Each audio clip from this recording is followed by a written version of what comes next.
आपने कभी खिलाया ही नहीं तो क्या कैसे कोई बोले। आप खा खा करके स्वयं मोटा गए, लेकिन कभी आप लोगों ने खिलाया। आर्य समाजी, देखिए आर्य समाजी कभी अकेले नहीं खाता था, 25 किलो, लेकिन ये संगत का असर है। अगर आप इधर होते ना तो ये नहीं करते। एक नई स्कीम के लिए भी धनराशि की व्यवस्था की गई है, वह है 1 डिस्ट्रिक्ट 1 कुजीन के लिए, एक जनपद एक व्यंजन। उत्तर प्रदेश तो इस दिशा में काफी प्रगतिशील रहा है और उत्तर प्रदेश ने काफी यहां पे प्रगति भी की है। और हमारे यहां हर जनपद के अंदर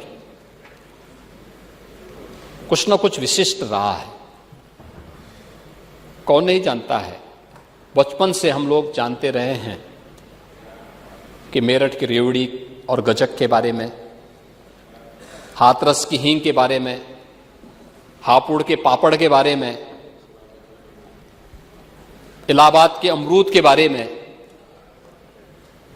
बलिया के हलवा के बारे में, यानी ये सभी चीज, जौनपुर की इमरती, हाँ आपने कभी खिलाया ही नहीं तो क्या कैसे कोई बोले। आप खा खा करके स्वयं मोटा गए, लेकिन कभी आप लोगों ने खिलाया। संकल्प ले लिया है आपने, कहा था। आर्य समाजी, देखिए आर्य समाजी कभी अकेले नहीं खाता था, 25 किलो, लेकिन ये संगत का असर है। अगर आप इधर होते ना तो ये नहीं करते। लेकिन अब इस कुजीन के लिए सरकार ने ओडीओपी की तर्ज पर उसकी गुणवत्ता को भी ध्यान रखना है, पैकेजिंग को भी, ब्रांडिंग को भी और मार्केटिंग को भी, और उनके प्रशिक्षण को भी हम एक साथ करने जा रहे हैं। और इसके लिए भी बजट का प्रावधान हम लोगों ने यहां पर व्यवस्था की है। मैंने इसके बारे में पहले ही बताया है, महिला उद्यमिता सशक्तिकरण के लिए भी हम लोगों ने यहाँ पे काफी, उसमें पहले से हम लोगों ने इसके बारे में बात की है। महोदय, ये अर्बनाइजेशन के बारे में भी हम पहले से, मैं यहाँ पे चर्चा कर रहा था, नई टाउनशिप स्थापित करने के लिए। उत्तर प्रदेश जैसे राज्य में 25 करोड़ की आबादी, और हम लोगों ने